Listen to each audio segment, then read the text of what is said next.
Have you ever had the feeling that you knew what someone was going to say just before he said it? Or have you ever walked into a strange room and had the sensation that you'd been there before? Well, if you have, you've taken a small step beyond. Now watch a giant step.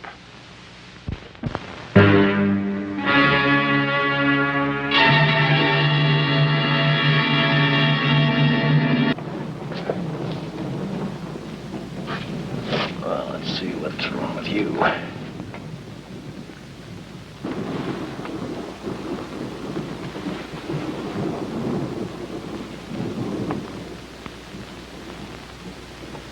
All right, Alex. Off with your shirt.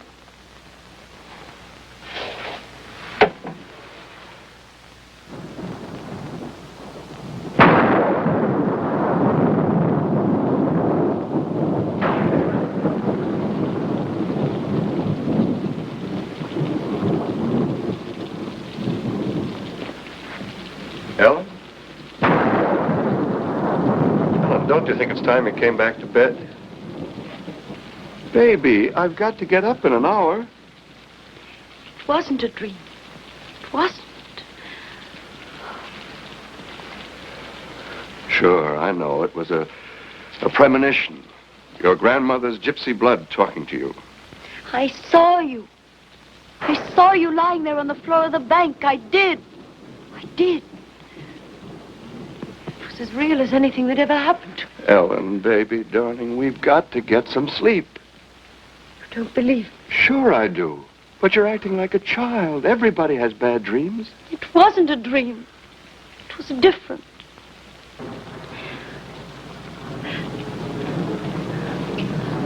I could see right through the walls. Through the darkness. There was this terrible loud noise clanging in my head. There were people. Frightened people all around. Suddenly you were lying there at my feet. Dead. All right. Have it your way. I'm dead. Now can we go back to bed? George, you mustn't go in today. You mustn't. Oh, Ellen, promise. for heaven's sake. Promise. Ellen, are you awake? Really awake? Thinking clearly?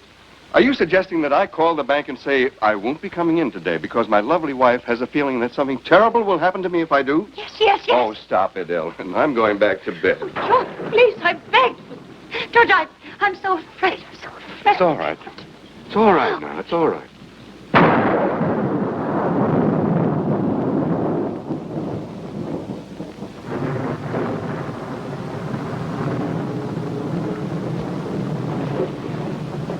All right, Alex, you can put your shirt on now.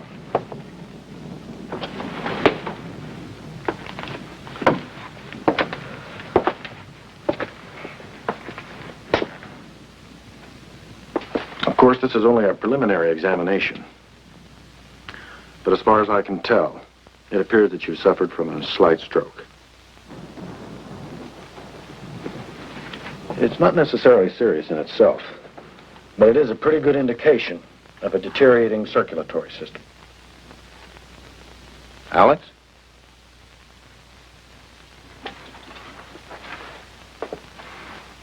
This is important. I warned you what would happen if you kept pushing yourself. Now I'm going to have to put in a report to the front office that you're no longer fit. It's for your own protection. I should have done it months ago. I'm sorry, Alex. But I have to do it.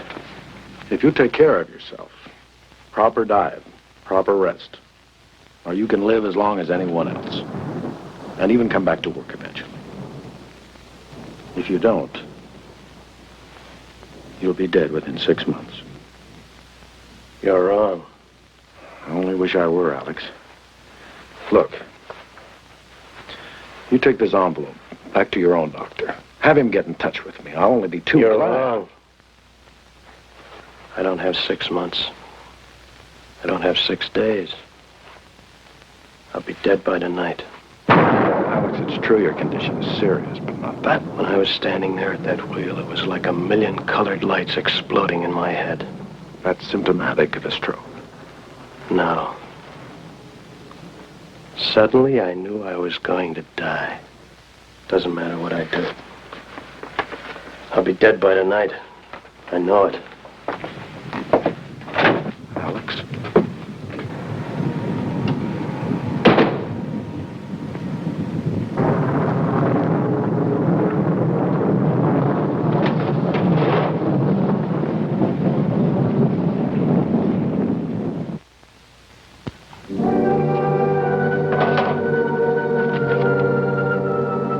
Remember this?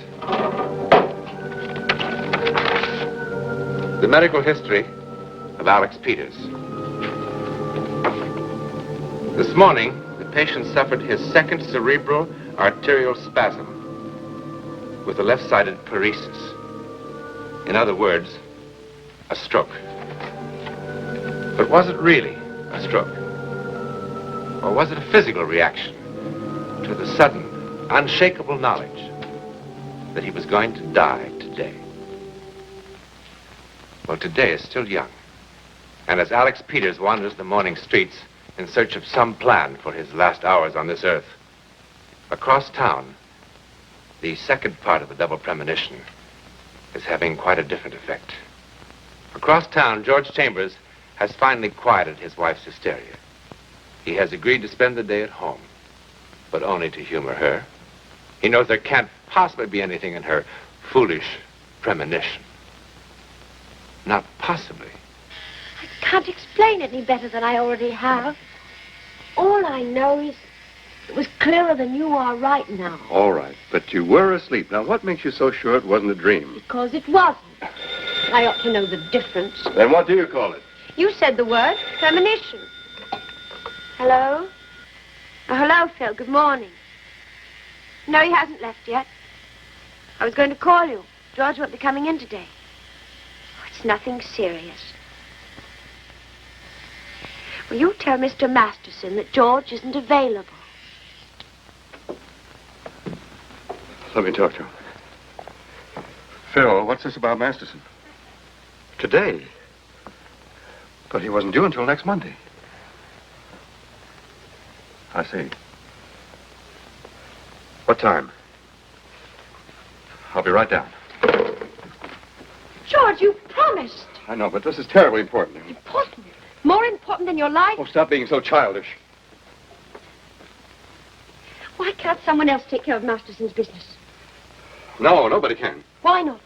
Because he's a federal bank examiner, that's why. So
Hi.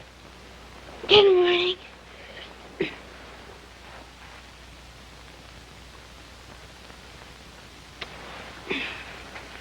Don't you think you've had enough sleep for one night, young lady? Why? What time is it? 9:30? Why didn't you wake me? Well, I just got home. How come? Well, I had some things to do. Where'd you have breakfast? I didn't. Why should I when I've got such a good cook at home? Hey, school. What am I going to do about school? Would you really mind very much missing one day? Well, not really. Come on, then. I'd love some coffee.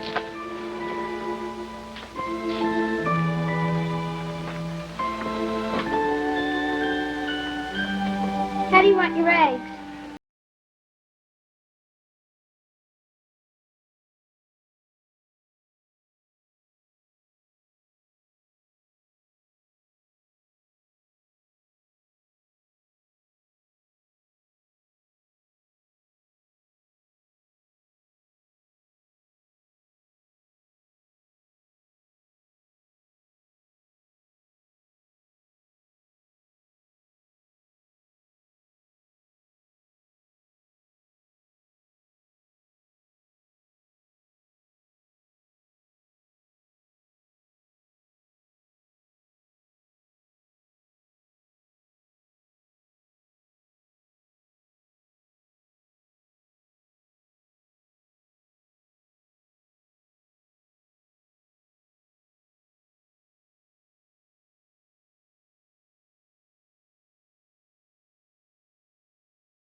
Excuse me.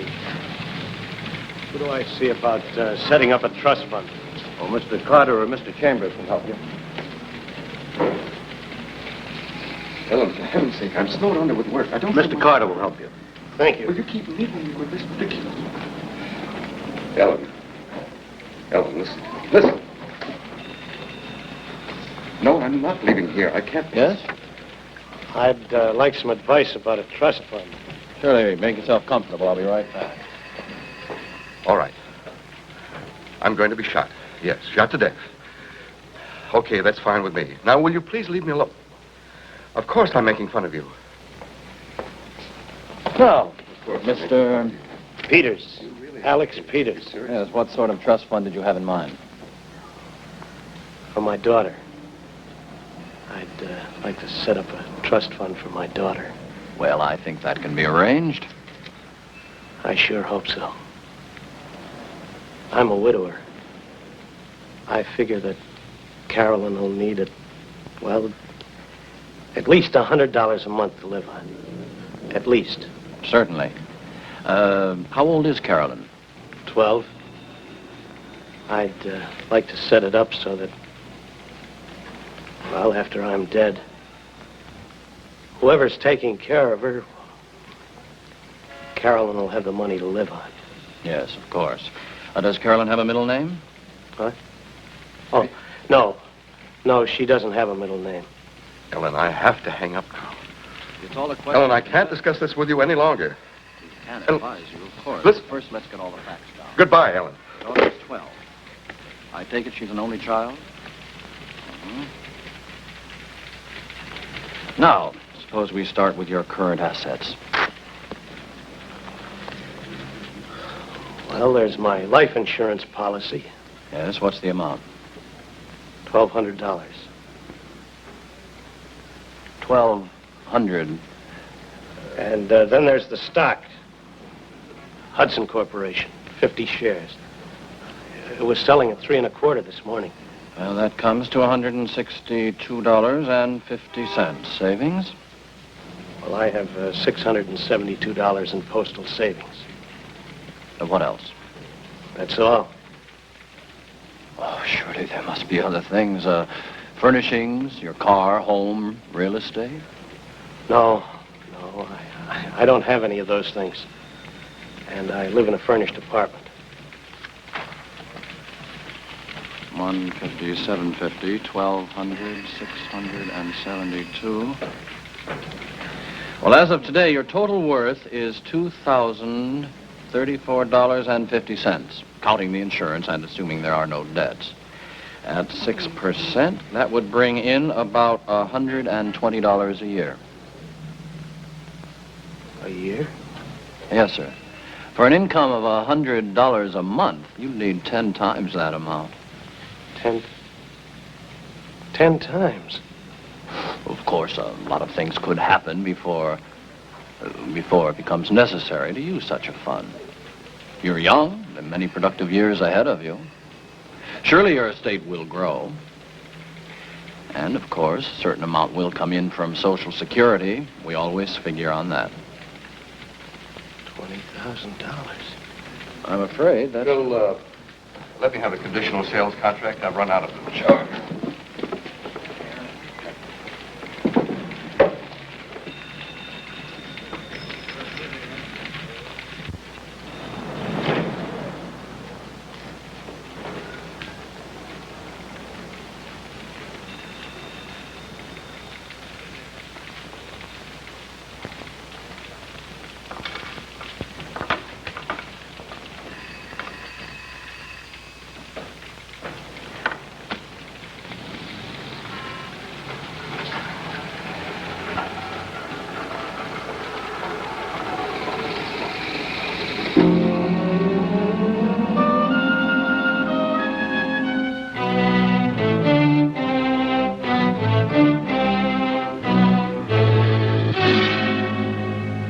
$20,000? Oh, well, sure thing, Alex. No sooner said than done. Man can't have too much insurance. Sir, now, let me see here. The beneficiary would be... Carolyn. Yes, Carolyn Peters. You got a real sweet kid there, Alex, and with things the way they are with her, well, Man can't be too cautious. Yes, sir, it gives a man real peace of mind to know his loved ones are adequately provided for. Not that anybody ever expects to die, of course, but we never know when the Grim Reaper is sharpening up his axe for us, do we? Well, now, let me see. The monthly premium for a man your age would be, $67.50. That's kind of steep for you, Alex. We can cut it in half for you if you like. We can always do that. You're an old friend. I don't forget old friends, Alex. I'm not that kind of a guy, you know that. Yes, sir. Well, I guess you know what you can afford, huh? The policy will go into effect the minute I hear from... hello, Hazel. This is Wilson Tuttle. How's my girl? Uh-huh. I got another customer for you.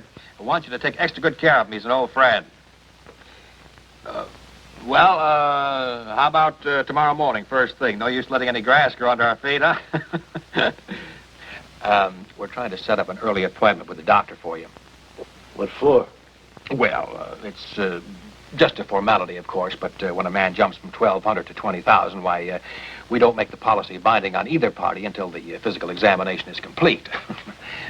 Not that you will have any trouble, but, well, we all have to protect ourselves in the clinches, huh?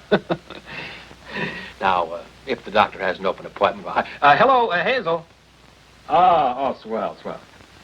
9:30 bright and early, that's fine. Fine. Alex? Are you sleeping? Are you sleeping? Brother John, morning bells are ringing, ding, ding, dong, ding, ding, dong.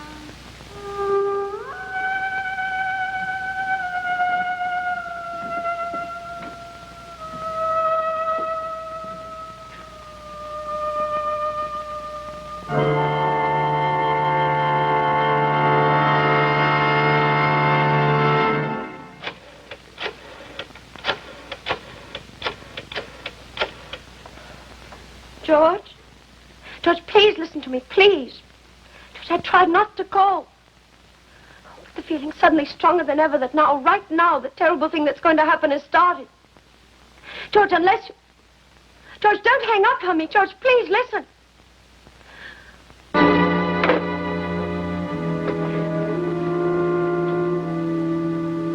Daddy? Daddy?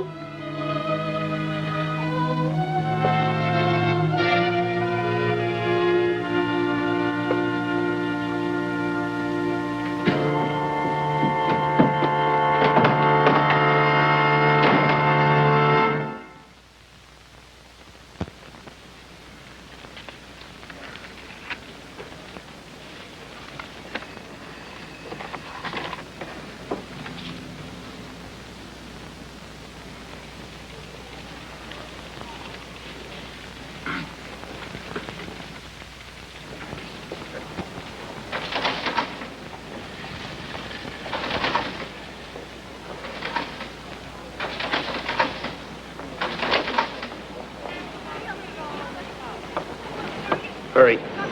Harris, I want you to deposit this in the name of Wilson Barrington. Right away, please.